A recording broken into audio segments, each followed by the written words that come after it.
Allah Ta'ala wa bi'ulumihi fitaraini amin.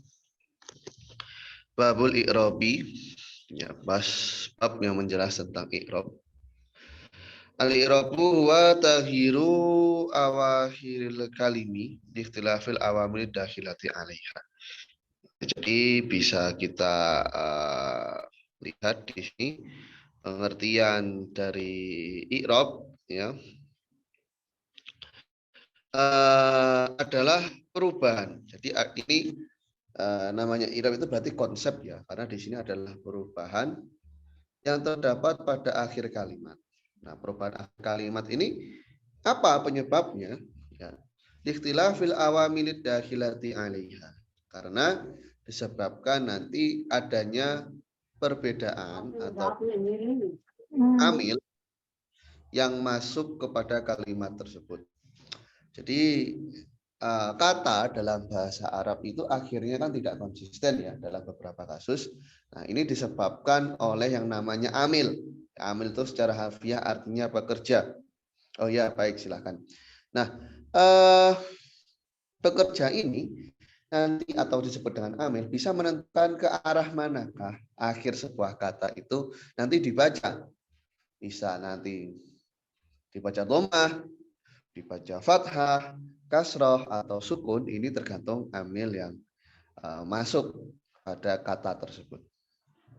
Nah, perspektif perubahan ini bisa kita lihat, ya, baik secara lafadz, jadi secara pelafalan dia akan berubah, atau takdiron, sebatas persepsi saja. Jadi kalau ketika kita sebutkan lafadznya, di sana tidak ada perubahan. Secara lafadz tidak ada perubahan. Tapi bukan berarti tidak ada perubahan sama sekali. Karena perubahan itu masih bisa kita aplikasikan dalam persepsi kita. Seolah-olah lafadz itu berubah akhirnya. Meskipun toh ketika kita lafalkan tidak ada perubahan di sana. Nah, yang dikehendaki dari keterangan di atas bahwasanya i'rob itu adalah perubahan akhir kata disebabkan masuknya amil yang berbeda-beda. Ya, sebagaimana contoh lafadz Zaid. Lafadz Zaid ini, ya, kita belum tentukan akhirnya. Kata Zaid ini nanti akhirnya akan dibaca apa? Nah, ketika nanti belum kemasukan amil, di sini dikatakan mauqufun. Akhirnya itu akan kita bekukan terlebih dahulu. Akhirnya itu tidak akan kita tidak akan kita tentukan. Tidak akan kita tentukan bacaannya manakala belum kemasukan amil. Nah, sehingga tidak bisa kita katakan lafaz Zaid ini adalah lafaz yang kemasukan i'rob atau tidak. Ya. Jadi mu'rob itu adalah kata yang beri'rob. Sedangkan mabni, ya, mabni ini adalah kata yang tidak beri'rob. Jadi tidak bisa kita identifikasi i'rob di sana karena memang belum kemasukan amil. Wala marfu'an wala ghairuhu. Tidak bisa kita katakan beri'rob rofa. Jadi salah satu varian dari i'rob nanti ada yang namanya rofa. Rofa ini nanti dia akan diwakili oleh dhammah pada dasarnya, meskipun nanti dalam perkembangannya tidak melulu menggunakan dhammah, tapi secara basic manakala sebuah kata itu memiliki i'rob rofa, maka dia akan menggunakan dhammah. Basicnya begitu. Nah, kalau nggak kemasukan amil, ya kita nggak bisa mengidentifikasi akhirnya terbaca apa. Nah, nantinya baru kalau kemasukan amil, ya, kalau memang amil itu menuntut terbaca rofa, ya, fa'in kana yatlubu ar-rof'a, jadi adanya amil ini menuntut untuk membaca rofa pada kata tersebut, rufi'a, maka kata itu akan dibaca rofa. Dalam kasus ini ja'a Zaidun, ya, di sini rofanya diwakili oleh dhammah yang terdapat pada huruf dalnya. Nah, dalam kasus ja'a Zaidun, yang menurut rofa itu apa? Yakni fi'il, kata kerja yang berupa kata ja'a. Fa innahu fi'lun. yatlubu fa'ilan. Ya, namanya kata kerja itu mencari atau menuntut namanya pelaku. Dan pelaku ini terdapat dalam kondisi rofa. Fa'il itu akan terbaca rofa. Nah, berhubung fa'il terbaca rofa, maka kata Zaidun pun dibaca rofa disebabkan oleh kata ja'a yang merupakan fi'il madi dengan memposisikan kata Zaid ini sebagai pelakunya. Ja'a Zaidun, telah datang. Siapa yang telah datang? Zaid. Nah, nanti bila mana ternyata amil itu dia menuntut untuk nasab, maka kata setelahnya pun akan kita baca nasab. Nusiba ma ba'dahu. Jadi kata setelah amilnya itu akan terbaca nasab. Contohnya ro'aitu Zaidan, saya melihat Zaid. Kata ro'aitu ini adalah fi'il, ya, sebuah kata kerja. Wata'u fa'iluhu, taknya sebagai pelakunya. Ketika sudah ada pekerjaan, sudah ada pelaku, tentu perlu ada korban. Nah, Zaidan ini maf'ulnya atau objeknya. Yang namanya maf'ul itu terbaca nasab. Nah, nanti ada rinci-rinciannya. Yang berirab rofa apa saja, yang berirab nasab apa saja. Ya. Manakala amilnya itu menuntut untuk i'rab jar, maka kata setelah amil itu pun kita baca jar. Sebagaimana contoh ba, ya, yang kemarin sudah sempat kita singgung dalam pertemuan pertama. Marartu bi Zaidin. Nah, kata Zaid di sini dijarkan dengan ba. Nah, kesimpulannya dari ini semua adalah fataghayyurul akhiri, perubahan yang terdapat pada akhir kata, baik dari rofa kemudian berganti nasab atau berganti jar, konsep perubahan inilah yang disebut dengan i'rab. Sebabnya apa?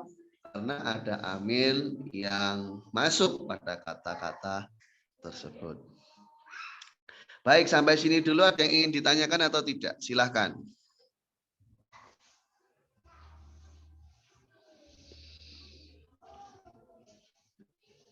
Silahkan. Ada atau tidak?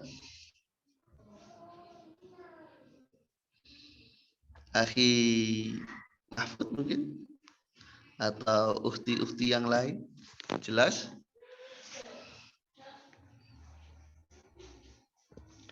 Kalau tidak ada, saya lanjutkan kembali. Nah, ucapan Syekh Ibnu Ajurumi, ya, lafdhan au taqdiron, ini maksudnya bagaimana? Yang dikehendaki perubahan secara verbal atau sebatas persepsional saja, yakni akhir sebuah kata itu akan berubah memang secara verbal, pelafalannya itu berubah. Sebagaimana percontohan-percontohan yang sebelumnya telah disebutkan. Nah, kemudian kalau perubahan secara persepsional itu bagaimana? Contohnya bisa kita aplikasikan pada kata benda yang akhirnya berupa alif. Karena sebenarnya dalam bahasa Arab yang namanya alif itu tidak bisa berharokah. Dia akan selalu sukun. Yang berharokat itu hamzah, bukan alif. Meskipun kadang hamzah itu berbentuk alif. Jadi secara basic yang berharokat itu adalah hamzah. Kalau ada yang berwujud alif kemudian berharokat, maka itu adalah hamzah dalam bentuk alif. Nah, contohnya di sini sebagaimana kata al-fata. Nah, ini nanti kalau kita posisikan dalam i'rab rofa, umpama ja'a al-fata. Di sini tidak ada perubahan secara pelafalannya, ya tetap semacam itu saja. Atau umpama ingin kita nasabkan ro'aitul fata. Kita ajarkan marotu bil fata. Secara verbal memang tidak ada perubahannya sama sekali. Tapi tetap kita persepsikan adanya perubahan pada kata tersebut. Nah, itu contoh yang diakhiri oleh alif. Kemudian ada contoh yang diakhiri oleh ya. Contohnya al-qadi. Nah, pada contoh al-qadi ini, nanti manakala dia bererob rafa ataupun bererob jar, akhirnya ini akan tetap terbaca sukun. Di sini disebutkan oleh Syekh Ahmad Zaini Dahlan, alif layyinah yang terdapat pada kata fatha ini ya ta'adzaru tahrikuha, tidak memungkinkan untuk diberi harokah. Fayuqaddaru fihal i'rabu litta'adzuri, maka i'rab di sana sebatas persepsional saja karena memang tidak memungkinkan untuk kita beri harokah. Contohnya ja'al fata. Fata adalah fa'il marfu dengan domah yang muqaddar pada alifnya, ya. Mana amin zuhuriha at-ta'adzur, yang akan menghalangi dari kemunculan domahnya adalah konsep at-ta'adzur, karena memang tidak memungkinkan. Alif itu nggak bisa diberi harokah. Oleh karenanya domahnya sebatas persepsi saja. Tidak bisa ditampilkan secara nyata gitu ya. Baik. Aitul fata. Fata diposisikan sebagai maf'ul bi, sebagai objek, terbaca nasab dengan fathah yang kita persepsikan atas alifnya. Tidak memungkinkan untuk ditampilkan karena at-ta'adzur, memang tidak memungkinkan. Berikutnya marortu bil fata, ya saya berpapasan dengan seorang pemuda. Nah, kata fata ini dibaca jar dengan ba, ya. Jadi maksudnya amil jarnya adalah ba. Nanti tanda jarnya apa? Tanda jarnya adalah kasroh muqaddaroh. Kasroh yang kita persepsikan saja terdapat pada alif. Jadi seolah-olah ada kasroh pada alifnya. Nah, tapi tidak bisa ditampilkan. Nah, dalam kata qadi yang juga sama. Qadi ini fa'il marfu dengan domah yang muqaddaroh pada yaknya tidak bisa ditampilkan karena atsiqal, karena dianggap berat. Ya itu kan huruf lain yang artinya emas, ya, atau lemah. Nah, jadi kalau huruf sudah lemah, ya penyakitan lah katakan. Kalau dalam bahasa ilmu sharafnya kan harful illah, huruf yang berpenyakit gitu. Enggak, dia tidak dalam kondisi fit. Ya. Disuruh membawa harokat, ya dia merasa berat. Saya sudah penyakitan, suruh bawa harokat, tidak berperi kehurufan. Ya. Maka ya ini tidak kita beri domah. Jadi domahnya sebatas persepsi saja. Marartu bil qadi, sama. Kata qadinya dibaca jar dengan ba, dengan kasroh yang muqaddarah atas ya-nya, tidak memungkinkan untuk ditampilkan karena di sana itu sifatnya berat. Namun amma fi halatin nasbi, manakala nanti kata qadi ini dalam kondisi nasab, ini hanya kata qadi saja ya, bukan fata. Kata qadi kita sudah beralih contoh. Untuk qadi ini saat dia nasab, maka fathahnya akan ditampilkan. Fatadharu al-fathatu. Ya, fathahnya akan tampil, akan tampak. Jadi bisa kita sebutkan secara verbal. Atas ya-nya, kenapa kok bisa? Lil khifah, karena fathah itu adalah harakah yang ringan. Ya, jadi kita cukup dengan membuka mulut semacam itu, ya. Cukup dengan membuka mulut itu sudah keluar yang namanya a. Fathah kan artinya terbuka, ya. A itu sudah muncul. Ini ringan, sehingga ada dispensasi lah ya. Meskipun kamu penyakitan, tapi kan ini kamu bawa barangnya nggak berat gitu kan, ya, jadi nggak apa-apa. Ra'aitul qadiyah. Fal qadiyah maf'ulun bihi mansubun bi fathatin dhahiratin. Qadiyah ini adalah maf'ul bih yang terbaca nasab dengan tanda fathah yang dhahirah, ya, dengan tanda fathah yang tampak. Fal farqu baina ma akhiru alif au ya, perbedaan antara yang akhirnya terdapat alif ataupun ya, anna akhiruhu alifun yata'adzaru izharuhu wa i'rabuhu raf'an wa nasbun wa jarun. Sebuah kata yang diakhiri oleh alif di sana memang tidak memungkinkan untuk menampilkan i'rabnya. Ya, baik dengan rofa, nasab dan jar dalam 3 skala i'rab itu tanda i'rabnya tidak memungkinkan untuk ditampilkan. Namun yang akhirnya ya itu sebenarnya bukan tidak memungkinkan, bisa, la yata'adzar. Tapi dianggap berat manakala i'rabnya itu adalah rofa ataupun i'rabnya jar. Karena rofa itu diwakili oleh dhammah, sedangkan jar diwakili oleh kasroh, sedangkan yang ringan itu adalah fathah. Dalam kasus nasab itu tidak dianggap berat. Nah, baik. Sampai sini dulu ada yang perlu ditanyakan atau tidak? Halo? Cukup jelas atau cukup membingungkan?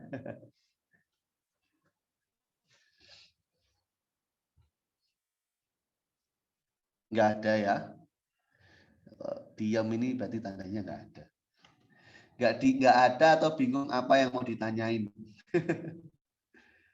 Ya, kalau gitu saya lanjutkan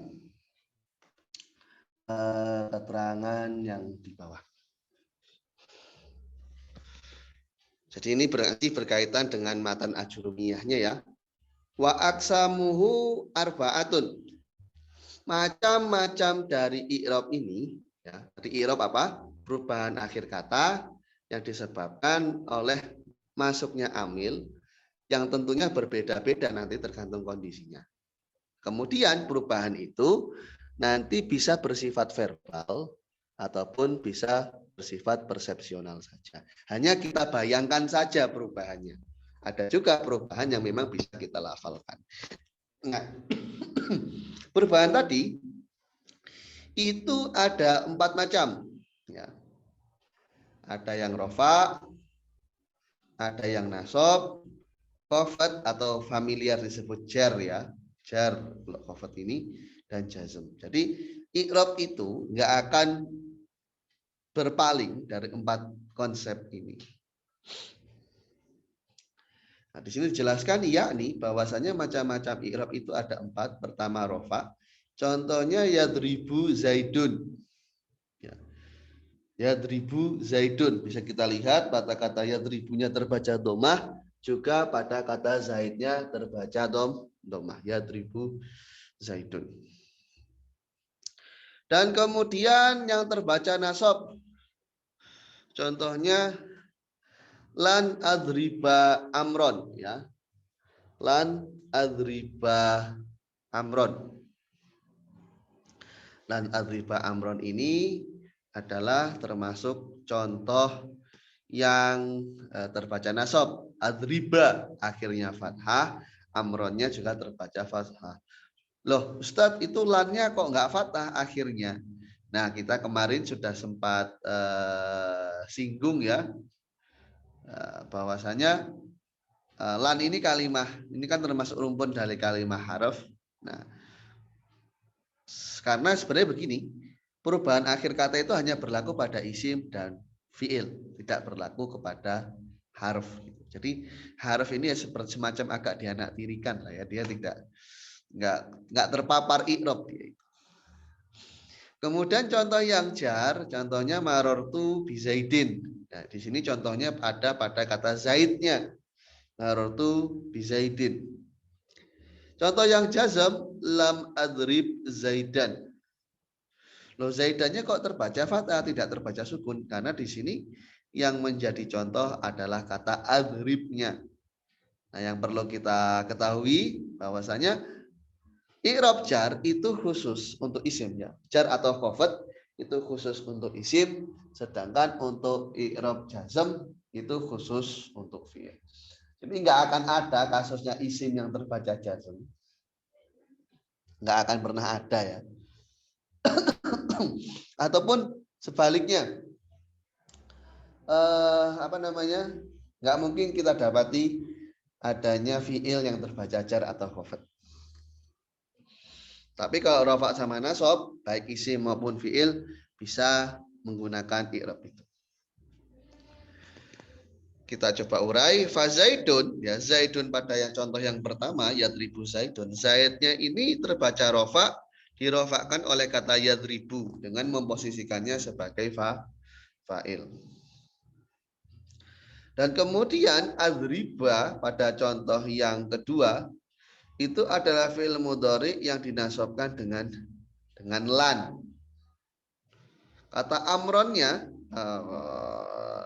ala sawab ini kata zaidnya ya, ini salah tulis ini. Kata zaidnya terbaca nasab oleh kata adriba dengan memposisikannya sebagai maf'ul. Kemudian kata zaidin dalam contoh yang ketiga, jadi marartu bi zaidin. Oh maaf ya benar amron, ini amron soalnya contohnya ini ya. Ya ini amron terbaca nasab dengan lafadz adriba karena diposisikan sebagai maf'ulnya. Nah yang ini. Kemudian kata zaidin dalam contoh yang ketiga marartu bi zaidin dibaca jar dengan ba. Yang terakhir adalah adrib. Yang terakhir adalah adrib dalam contoh yang keempat, jadi lam adrib zaidan ya.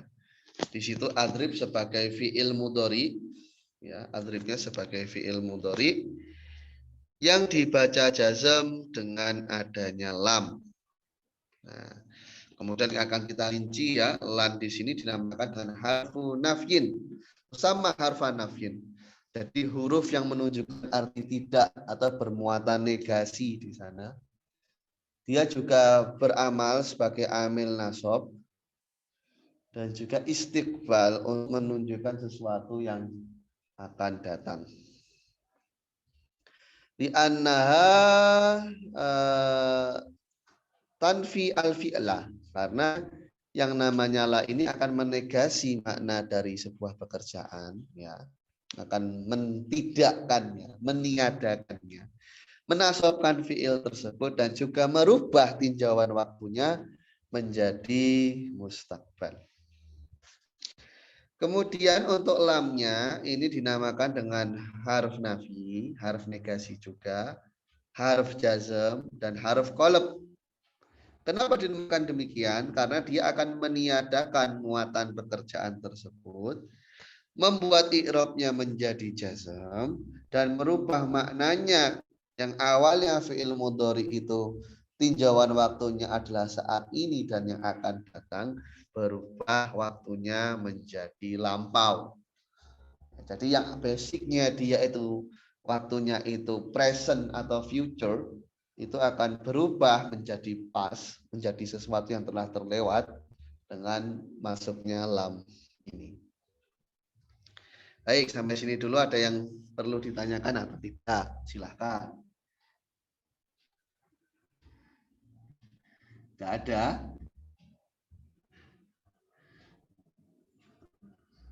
Jelas? Suara saya jelas? Suara saya jelas? Takutnya terpotong-potong. Oke. Kalau begitu akan kita lanjutkan rincian i'rab apa sajakah yang bisa kita aplikasikan untuk isim dan apa-apa sajakah yang bisa kita aplikasikan pada fi'il. Umpama saya menggunakan bahasa yang terlalu formal ya, bahasa yang terlalu formal, tidak apa-apa, nanti silahkan dikoreksi saja. Karena memang biasanya audiens saya teman-teman akademisi, jadi menyesuaikan bahasanya.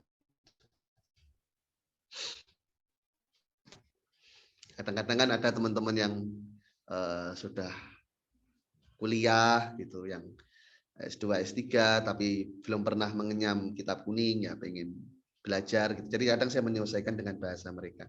Jadi kalau dirasa bahasa saya terlalu formal dalam akademisi, silahkan dikoreksi kalau memang tidak bisa dipahami. Baik, saya lanjutkan. Falil asma'i ya. Untuk isim kata benda ini, untuk i'rab apa saja yang bisa digunakan untuk isim ini? Ada rofa, ada nasab, ada juga i'rab jar. Wala jazma fiha.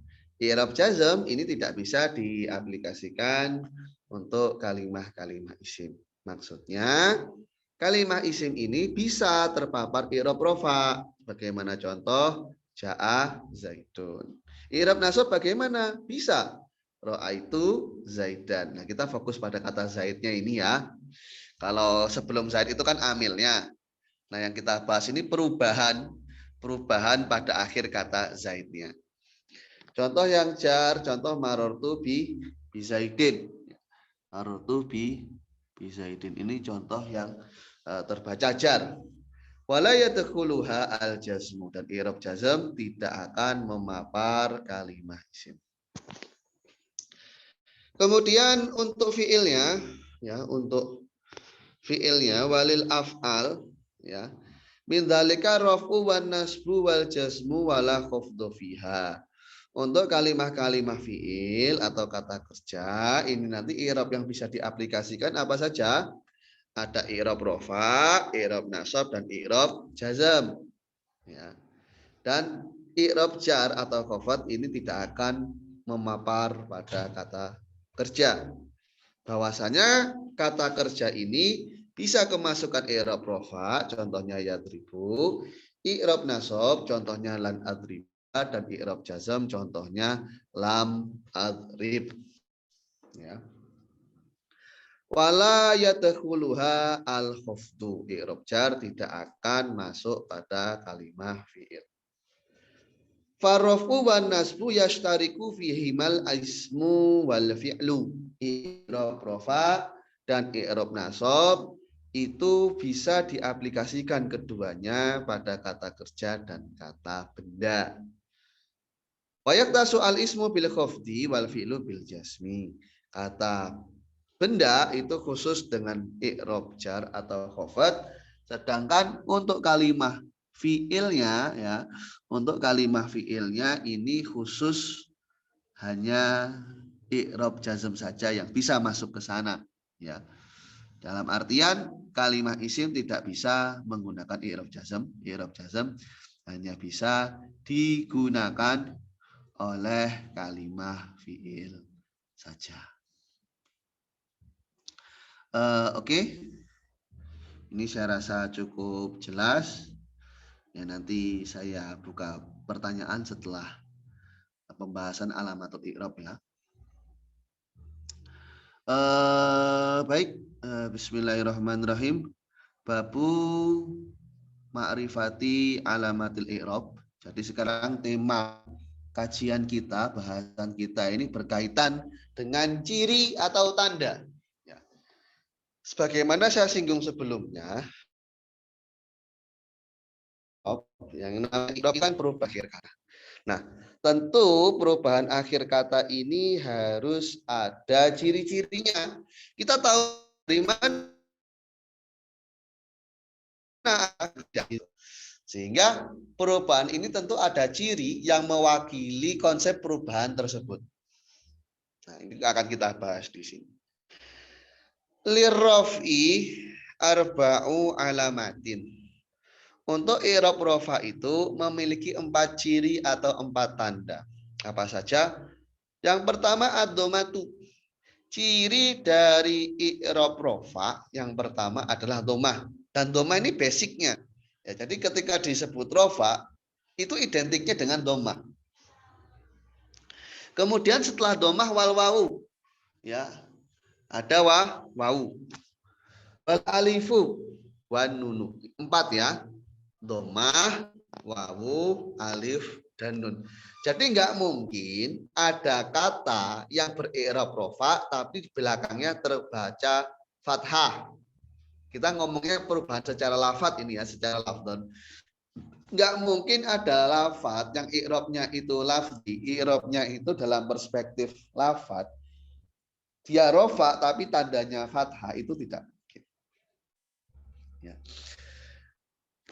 Yakni sebuah kata itu bisa dikenali, ya, bisa dikenali i'rab rofa'nya dengan salah satu dari 4 ciri berikut. Pertama ada dhammah. Ya, pertama ada dhammah. Sebagaimana contoh Ja'a Zaidun. Kata Zaid di sini adalah fa'il yang terbaca rofa dengan menggunakan domah. Ya. Kata Zaid adalah fa'il yang dibaca rofa dengan menggunakan domah. Nah, kemudian kita beralih ciri yang kedua, wawu. Contohnya ja'a abuka, ja'a zaiduna. Dalam kasus abuka ini, tanda rofanya bukanlah domah yang terdapat pada baknya, melainkan tanda rofanya adalah wawu yang terdapat setelah bak. Loh, Ustadz, itu kan akhir katanya kaf. Bukan ya.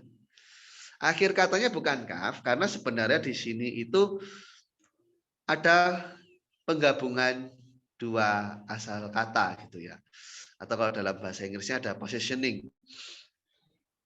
Jadi basicnya itu ada kata abun dan ada kata ganti k, ya domir kata ganti, kemudian dijadikan satu yang artinya ayahmu. Awalnya kan ayah dan kamu begitu kan, dijadikan satu menjadi ayahmu.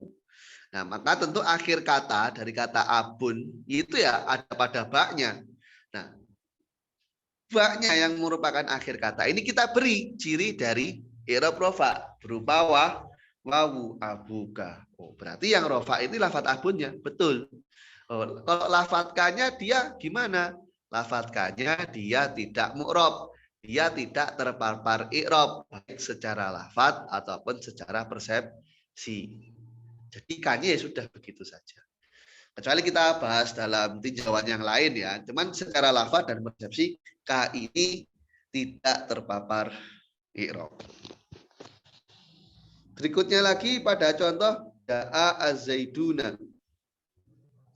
Ja'a zaiduna ini tanda rofaknya apa? Yakni adanya wawu di belakang. Ja'a az-zaiduna. Bukan pada dalnya melainkan wawu pada lafaz zaidun. Akhir katanya bukan nun. Kan. Nun ini merupakan hasil transformasi dari tanwin. Jadi kan basicnya kata zaiduna dari kata zaidun. Ini kan bentuk singular, bentuk tunggalnya. Kemudian bisa kita buat bentuk jamaknya atau bentuk pluralnya. Atau biasa disebut dengan istilah jamak mudzakkar salim bagi yang sudah pernah belajar nahwu ya.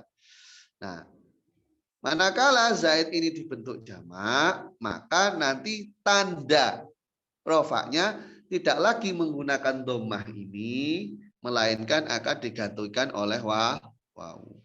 Dan sebagai ganti dari tanwin,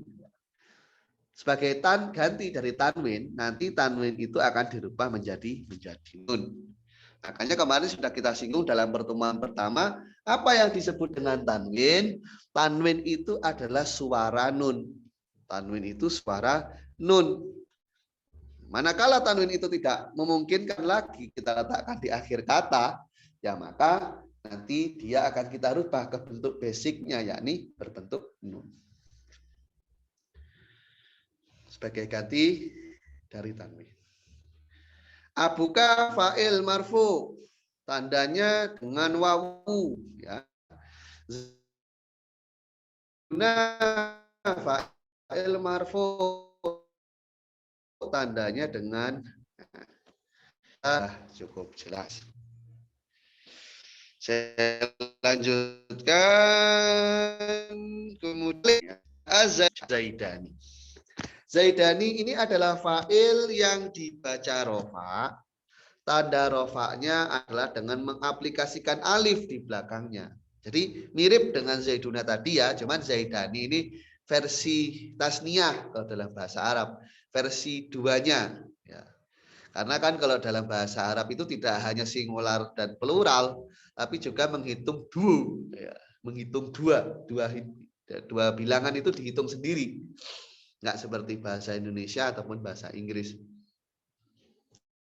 Nah, jadi di sini Zaidani tanda rofaknya ada alif, nunnya sebagai ganti dari tanwin.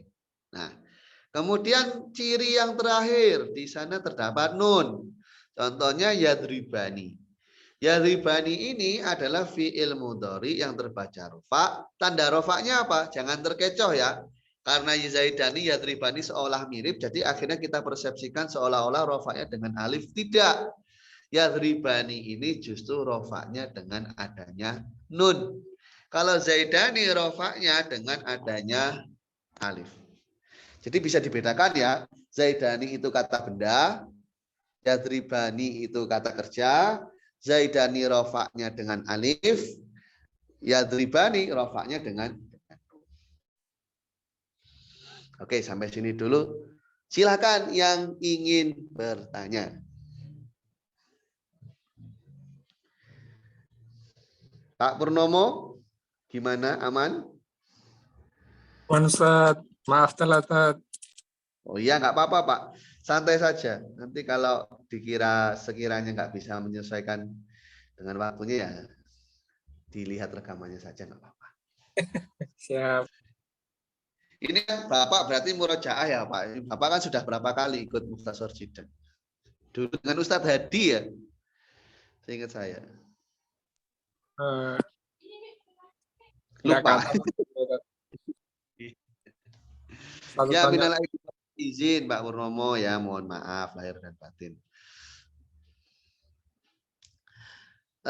Ya kita sekarang akan coba rinci. Ya, domah. Fa'amad domatu fatakunu alamatan lirafi fil arba'ati mawadi'ah. Domah ini bisa diaplikasikan sebagai ciri dari i'rab rofa pada 4 tempat atau pada 4 kondisi ya. Dalam 4 kondisi ini, manakala ada kata yang ber'irab rofa, maka cirinya dengan mengaplikasikan domah. Nah, dalam hal apa sajakah itu? Yang pertama disebutkan dalam isim mufrad. Kata benda yang tunggal. Kata benda yang tunggal. Berikutnya jam'it taksir ya. Pada bentuk jamak yang tidak beraturan, bentuk plural yang tidak beraturan. Maksudnya nggak beraturan itu gimana? Sudah berubah dari konsep tunggal, singularnya. Nanti contohnya ada disebutkan. Berikutnya jam'il mu'annasis salimi. Jamak wanita yang di sana beraturan. Jadi salim ini perlawanan dari taksir. Karena kalau taksir itu artinya pecah, salim itu artinya selamat. Jadi dia jamaknya beraturan. Nggak berubah dari bentuk singularnya. Yang terakhir ada fi'il mudhari. Ya, fi'il mudhari. Alladzi lam yattasil bi akhirihi syai'un. Yang mana akhirnya tidak bertemu dengan apapun. Maksudnya tidak bertemu dengan domir. Yang akhirnya tidak bertemu dengan kata ganti. Yakni maksudnya dhammah itu menjadi ciri untuk i'rab rofa pada tempat-tempat berikut. Jadi nilai rofa ya dari kata-kata berikut ini akan bisa kita kenali, akan bisa kita ketahui, akan bisa kita identifikasi dengan keberadaannya dhammah. Dengan adanya dhammah pada kata-kata atau pada kalimat berikut. Ya, baik dhammahnya itu secara pelafalan, secara verbal, atau dhammahnya itu secara persepsional saja, sebatas perkiraan saja. Contoh untuk isi mufrad, kata benda yang tunggal. Ja'a Zaidun wal fata. Loh, fata mana dhammahnya? Dhammahnya muqaddaro. Zaidun fa'ilun marfu'un bidhammah adh-dhahirah. Dhammahnya ini tampak. Fata fa'ilun marfu'un bidhammah muqaddarah. Dhammahnya sebatas persepsi saja. Nah, kenapa muqaddarah? Li ta'adzuri, sebagaimana saya singgung tadi, karena dianggap tidak memungkinkan untuk kita tampilkan dhammah pada alif. Berikutnya jamak taksir ya. Jamak taksir itu adalah lafadz mata goyaro an binai mufrodihi, sebuah kata yang sudah berubah dari bentuk tunggalnya, dari bentuk singularnya. Contohnya ja'a rijalu. Rijal ini ya adalah bentuk jamak dari kata rojulun. Ya. Wal usaro. Usaro ini juga berirob rofa tapi muqaddar. Arijal fa'il marfu dengan domah dohiroh. Usaro fa'il marfu dengan domah muqaddaroh. Usaro itu dia adalah bentuk jamak taksir yang saat rofa dengan menggunakan domah. Hanya saja domahnya itu sebatas persepsi saja. Kenapa sebatas persepsi saja? Ya karena akhirnya terdapat alif. Nah, alif itu sebagaimana kita tahu dia tidak akan diberi harokah karena alif itu akan selalu sukun semacam itu. Jadi usaro itu jamak dari kata asirun. Jamak dari kata asirun. Ya. Jadi ketika dijamakkan, belakangnya ternyata ada alifnya. Sehingga domanya dipersepsikan saja.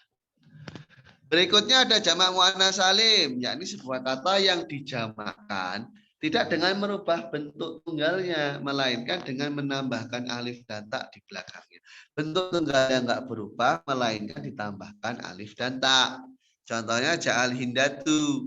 Hindatu ini fa'il marfu dengan dhamma dhahirah dari kata tunggal hindun. Berikutnya fi'il mudhari yadribu zaidun yakhsha amrun wa yarmi bakrun. Nah, ini adalah fi'il mudhari yang terbaca rofa ya. Kata yadribu fi'il mudhari yang terbaca rofa dengan dhammah dhahirah. Yaksha terbaca rofa dengan dhammah muqaddarah li ta'adzur, enggak memungkinkan untuk ditampilkan.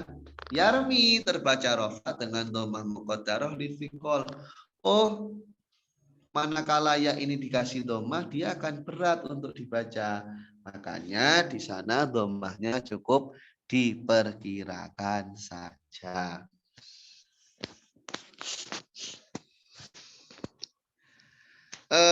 Saya lanjutkan sedikit sebelum saya buka sesi pertanyaan. Ucapan musonif, fi'il mudhari yang akhirnya tidak bertemu dengan suatu apapun, ini akan memberikan pengecualian manakala fi'il mudharinya bertemu dengan domir berupa alif tasniyah. Dalam contoh yadribani, ya yadribani ini kan fi'il mudhari. Nah, i'rab rofa'nya tidak lagi menggunakan domah, melainkan menggunakan nun. Kenapa? Karena ada alif tasniyahnya. Yadribani alifnya itu alif domir. Ya. Watadribani pun sama. Atau wawu jamaah. Contohnya yadribuna dan tadribuna. Atau ya mu'annas mukhatabah. Contohnya tadribina. Karena dalam kasus-kasus semacam ini akan dirofakan dengan keberadaannya nun. Sebagaimana keterangan yang akan datang. Termasuk konsep yang dikecualikan nanti manakala akhirnya bertemu dengan nun taukid. Baik yang khafifah atau tsakilah. Nun yang menunjukkan arti penegasan pada fi'il mudhari. Layus jananna walayakuna minas saghirin. Surah Yusuf ya. Nah, niscaya akan dipenjara ya. Atau ia merupakan orang yang rendah derajatnya. Dalam kasus kalau bertemu dengan nun taukid baik khafifah ataupun tsakilah, maka akan mabni fathah. Atau bertemu dengan nun niswah, wal walidatu yurdina auladahunna haulaini kamilain. Dalam kasus itu nanti yurdina ini ainnya ya, dia akan mabni, dia akan tetap, akan konsisten atas sukun. Kalau yang tadi bertemu dengan nun taukid, akhirnya akan konsisten atas fathah. Kalau yurdina akan konsisten atas sukun.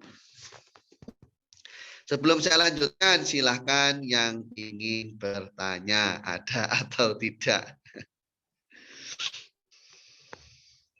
Tidak ada? Ini sepertinya sudah pernah belajar nahwu semua ya. Oh ya, silahkan Pak Mahfud Afandi. Saya panggil Pak atau panggil Akhi atau panggil Mas. Gimana? Silakan kalau mau bertanya. Assalamualaikum warahmatullahi wabarakatuh.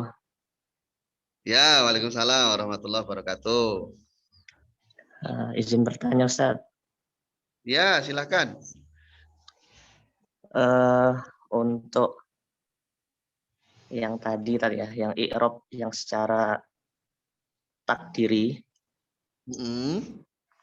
itu kan contohnya al-fata sama al-qadi, Ustaz.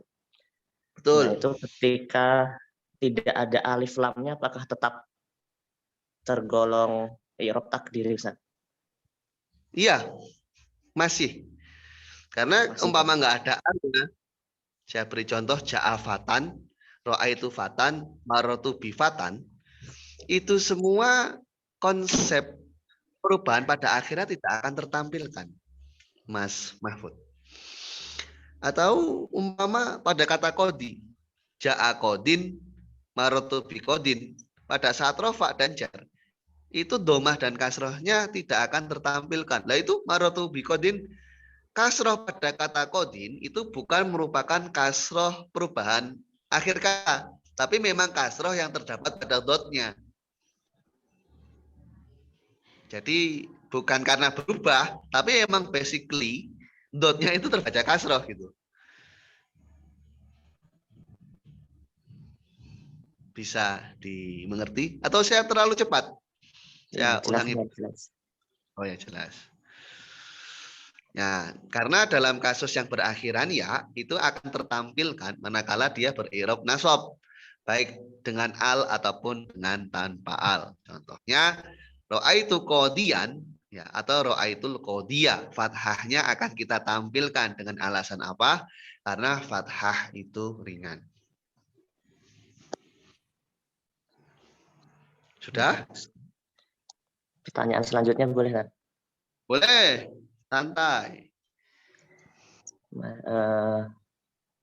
Yang selanjutnya tadi disebutkan banyak kata jer dengan khafat, Ustaz. Nah, itu apakah sama atau ada perbedaannya?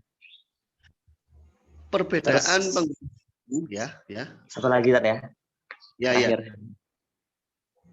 Tadi disebutkan jamak muzakkar salim, contohnya az-zaiduna, itu nunnya berasal dari tanwin, Ustaz, ya. Betul.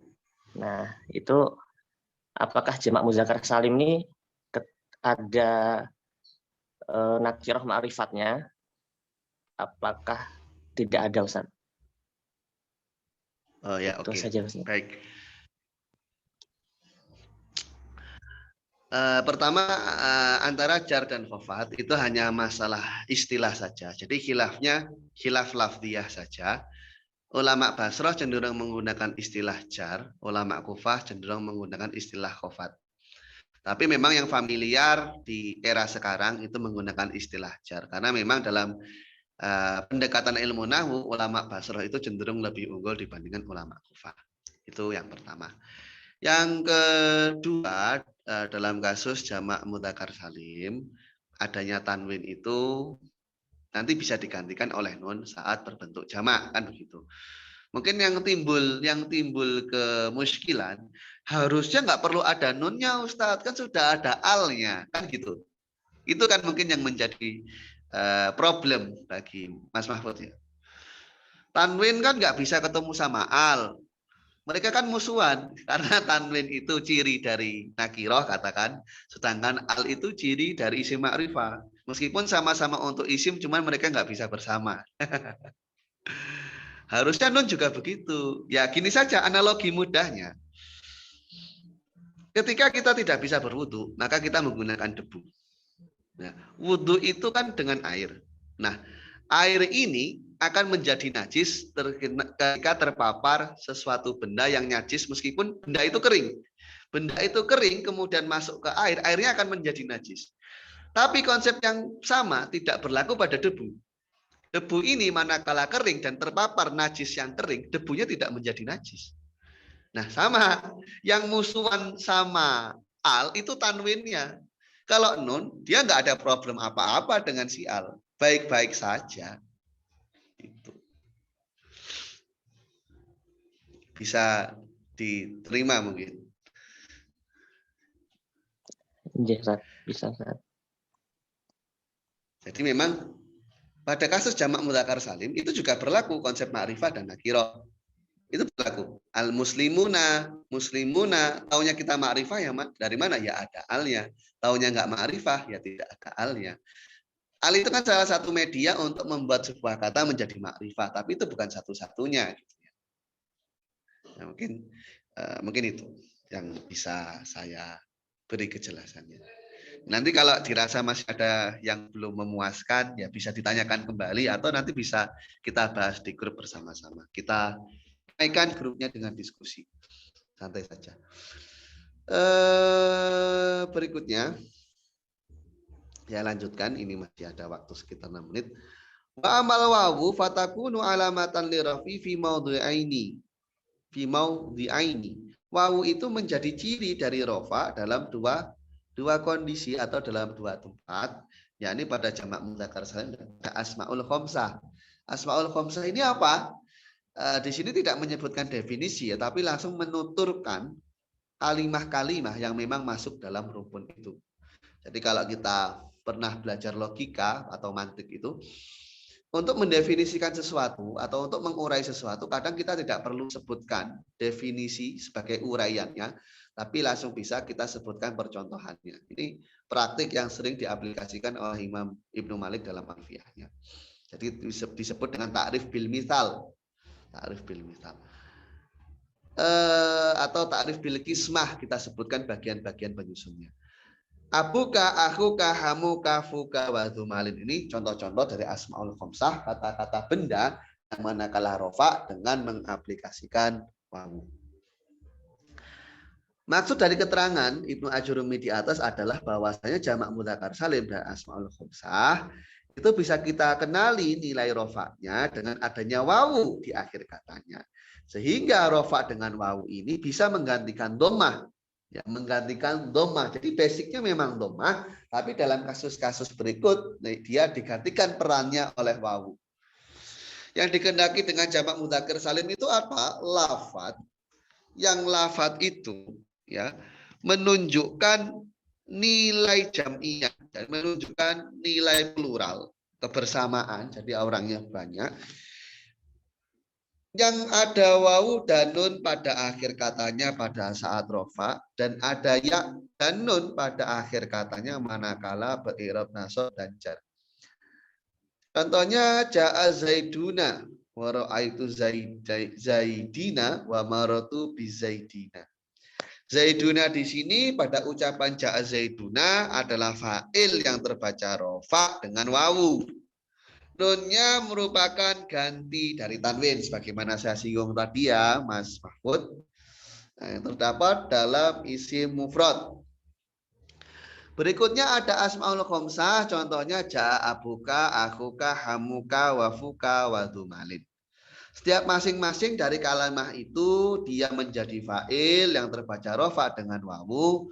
Wawu ini merupakan gantian dari dhammah.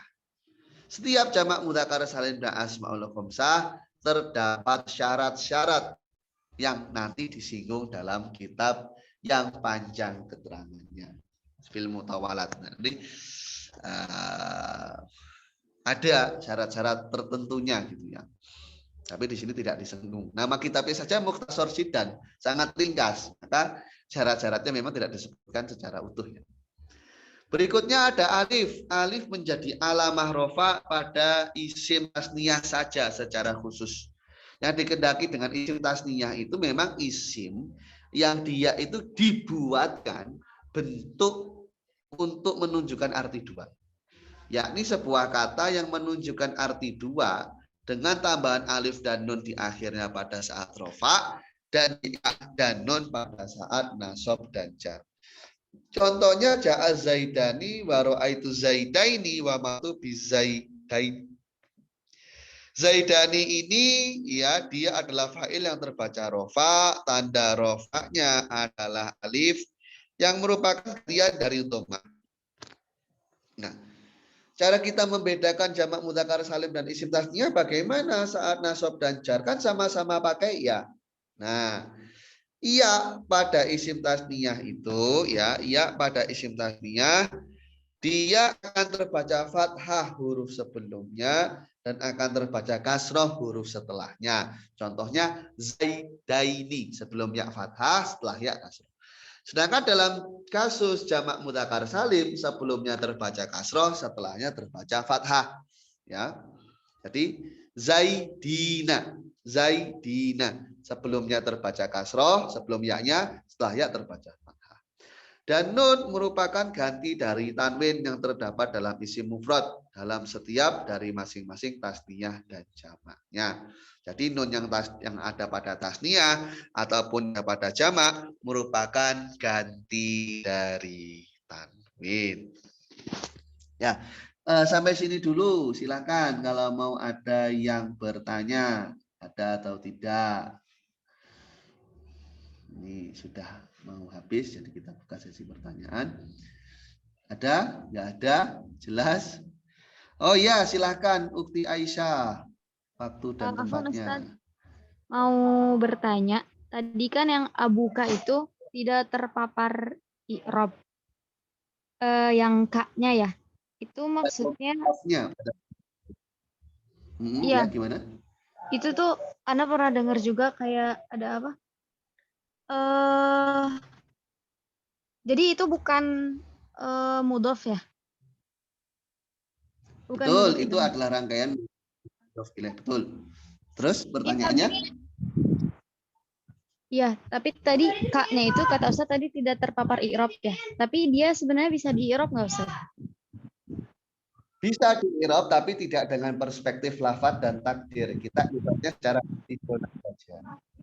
Jadi sebenarnya tinjauan i'rab itu ada lebih dari 2. Ada 4 bahkan. Jadi tinjauan i'rab dalam perspektif lafaz, kemudian dalam tinjauan persepsi perkiraan kita saja, ada dalam tinjauan posisinya, dia berposisi pada lafaz yang seharusnya di-i'rabi, tapi ternyata dia tidak. Nah, ini disebut dengan i'rab mahali. Kayak contoh abuka, dia bisa kita i'rabi secara mahal.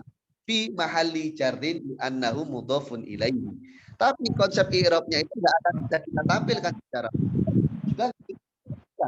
Namun bahannya itu hanya sebatas pada posisinya saja. Contoh mudahnya analoginya, ketika Anda duduk di kursi presiden, apakah serta-merta Anda menjadi presiden? Kan tidak. Ketika sebuah kata yang mabni berposisi pada kasus mudhof ilaih, memang posisinya adalah mudhof ilaih, seharusnya dia jar. Tapi ternyata tidak karena lafadznya mabni. Sehingga jar itu hanya di posisinya saja. Dan terakhir ada namanya i'rab mahki. I'rab mahki itu menceritakan Bisa. Jazakumullah khairan Ustaz. Ya, afwan, Pak Iyak. Yang lain mungkin ada atau sudah cukup? Kalau sudah cukup, nanti umpama ada pertanyaan di tengah-tengah antum murojaah bisa ditanyakan di grup, nggak apa-apa. Naktafi bihadzal qadar ya. Hanakallahu wa bihamdika asyhadu an la ilaha illa anta astaghfiruka wa atubu ilaik. Assalamualaikum warahmatullahi wabarakatuh.